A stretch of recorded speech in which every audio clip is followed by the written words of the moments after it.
Being father these days is like running for three jobs and no switch off buttons or no HR to complain. It's like your fathers these days have different problems with the generation gap as well. So if we consider that the father of an Asian father, he has to juggle between the technology and the traditions, and that's how he is facing problems. And an American father has to work on his emotional availability for their children, and also paying the bill for their soccer team maybe.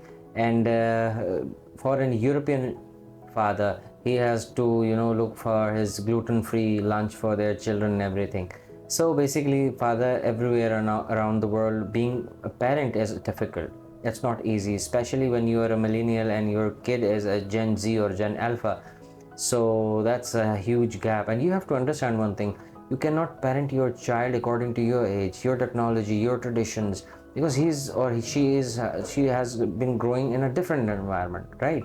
Totally different environment. Their thought cycle is different, their thought process is different. They have been introduced to knowledge in a way that they have not been told that this is right or this is wrong. They have just been introduced it through social media and everything.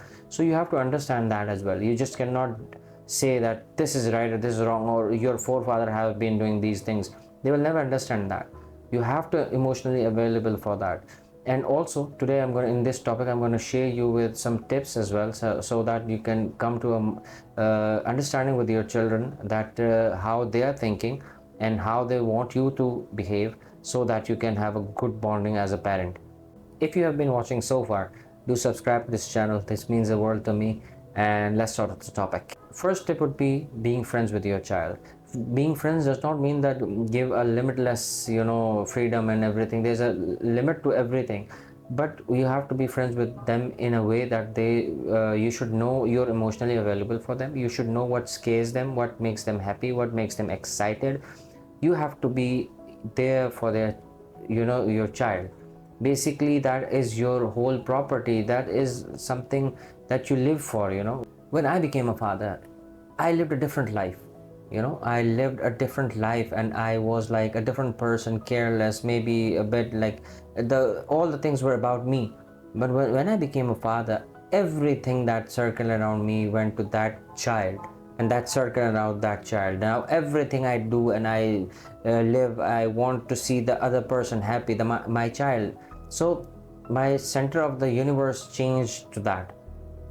So that's a different feeling. You have to be emotionally available for them. I am a strong person. I have been in fights and everything.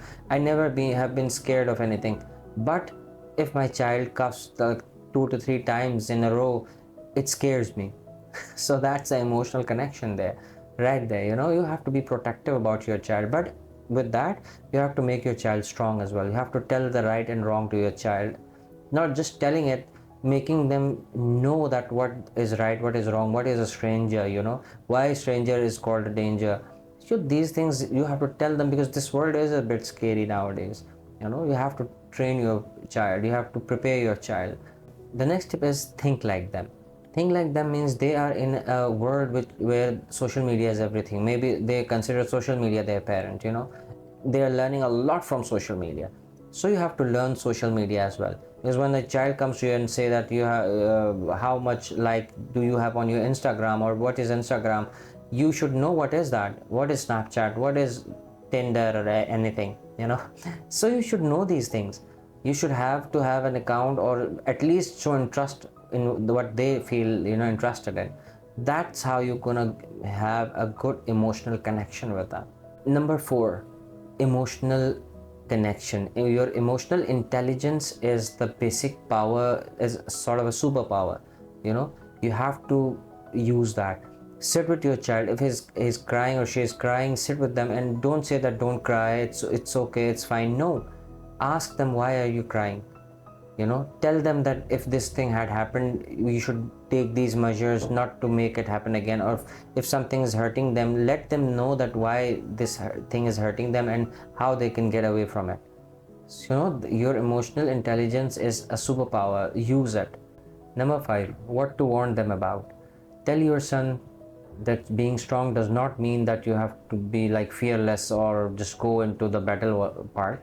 But being strong means being gentle, being loving, being caring as well, right? And tell your daughter that beauty is not everything. You have to be strong from inside. You have to be emotionally available for people, your family, and everything.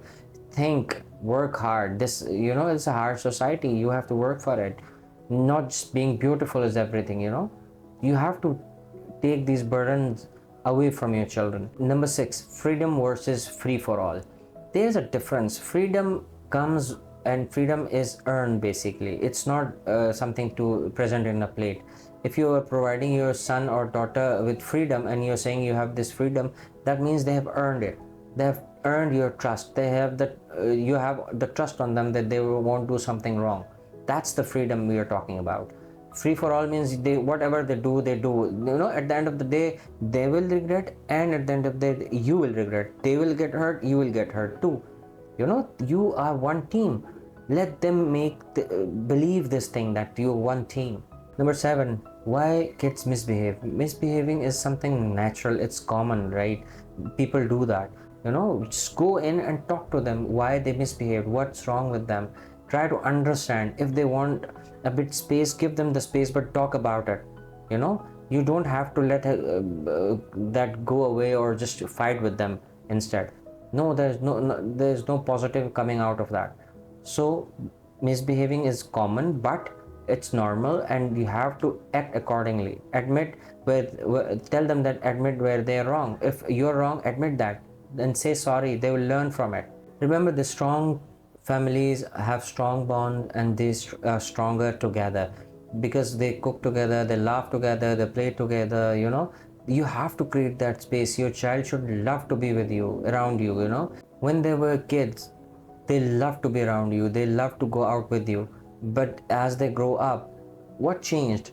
Their priorities changed, your priorities changed, and the difference came in between you guys, and you just never worked on that. You have to work on your relationship.